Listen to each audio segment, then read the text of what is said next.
Welcome to Facts TV News, where everything is true. Updates on Portmore pastor shot near home dies.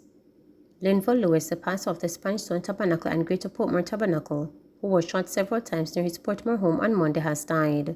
The matter is now a murder investigation, the police say. Reverend Lewis was receiving treatment at hospital. He was attacked just after midday by a gunman who opened fire at him while he was driving from his house on Northwest 10th Way in Greater Portmore, St. Catherine. The gunman is believed to have waylaid him. The incident occurred in the presence of other family members who were traveling with him. As he came under gunfire, Lewis lost control of the motor car he was driving, which veered off the roadway and onto a sidewalk, coming to a halt in a clump of small trees meters away from his home. Church members have expressed shock at the incident. The St. Catherine South Police are investigating. St. Anne Police making efforts to prevent traffic gridlock linked to parties this holiday period. St. Anne Police Commander Senior Superintendent Dwight Powell says every effort will be made to prevent a recurrence of major traffic gridlock connected to entertainment events this holiday period. There were chaotic scenes in Easter as motorists in Outerwest and other sections of the parish were stuck in traffic for hours, while traffic stretching for miles due to the influx of people into the parish for parties and other activities. SSP Powell says 3 major events are scheduled for the parish. He adds that the police have met with the promoters and believe with careful planning the traffic gridlock will not recur. We are seeing some major events coming up for this holiday period. Plantation Court in Richmond will be hosting quite a number of large events for this holiday period and into the new year. I know all of us should be concerned about the traffic management, like I am concerned. But I believe with careful planning and proper execution, we should be able to avoid those 2 traffic snags that the parish have witnessed in recent time. And so for these major events, we are pulling all the stuff out to ensure that the commuters have a safe commute on our main arterial road. And it seems that St. Anne is the entertainment capital. And so we are aware that most of the persons use this entertainment activity to generate an income for themselves. Whilst we permit the events, we are advising the promoters especially to abide by the restrictions that is placed on these permits. We are getting some complaints from a few areas across the parish, especially White River, Waterways area per se, as it relates to loud noise. We are treating those. We continue to monitor these events that are permitted. And so what we are seeing is less unpermitted events, more permitted events that can be monitored by all of us.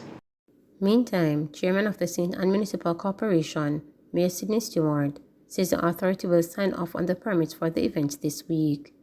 He says the municipal corporation is satisfied that the promoters are meeting the requirements. And these requirements are not just to ensure that we secure revenues. The conditions are to ensure that we are protecting the municipality, we are protecting the patrons, we are protecting the promoters, and we are protecting the motorists along the roadway. So we have had meeting collectively with all the agencies and the promoters who are really cooperating, and we had other site inspections for the different events, and the municipality is now satisfied. So later this week we are going to be signing off. Transaction takes place with the payment for the events, and of course they will now have full permit to go on with the event commencing on the 26th. The smaller ones comprise, of course, the regular round robin among others. The larger events that we, of course, are concentrating because these are the ones that attract a large number of people. Here, Sting will be looking at a volume of just over 30,000 people. So the municipality is, of course, concerned that that number of people on the ground requires some greater attention. It's well over 30 events that I think the parish will be accommodating during this festive season. It's a standard situation where we do some changes to the road and deviate the traffic. Brownstown, Ocho, St. Anne's Bay, there will be no changes despite the motoring public has expanded and the commuter population grows. But we are putting in place the same deviation, the same practice that we put in place last year that works. The report we received from the police that it works and it works well. It takes effect from December 19th, which is today, where we're not allowing some of the vehicles to go through the major town, and they can deviate. And then on Christmas Eve, we are going to allow the vendors to be using the entire street for that period into Christmas Day. NSWMA making progress with garbage backlog. The National Solid Waste Management Authority, NSWMA, says the backlog of uncollected garbage across the island should be cleared by the end of yesterday. Following the handing over of 50 garbage trucks to the agency last month, the NSWMA said it would be seeking to clear the backlog of uncollected garbage across the island within 2 weeks. Providing an update to reporters, Executive Director of the NSWMA, Arthur Gordon, said the backlog has been cleared in 3 of the 4 regions. He said there are still reports of backlog in the MPM Waste Management region, which covers Kingston and St. Andrew, St. Thomas and St. Catherine. The operations to clear the backlog as we speak is ongoing. I can report that 3 of our 4 regions are now backlog free. In other words, they are reporting 0 backlog in NEPM, in SPM, in WPM. We are reporting 0 backlog at this time. We still have a few pockets in MPM that we are working on. We're hoping that by Monday evening we should be in a position to report 0 backlog across the island, which means we will be back to once per week collection. We'd have gotten the backlog out the system and back to once per week, which means that we would have achieved the objective we set out once we got the new trucks. PSOJ urges stakeholders to work together on crime. The Private Sector Organization of Jamaica, PSOJ, says if all stakeholders do not work together to solve the country's crime problem, all will be liable for blame if the issue gets out of hand. The statement comes as Jamaica continues to record a high number of murders. Since the start of the year, almost 1,500 people have been killed in the country.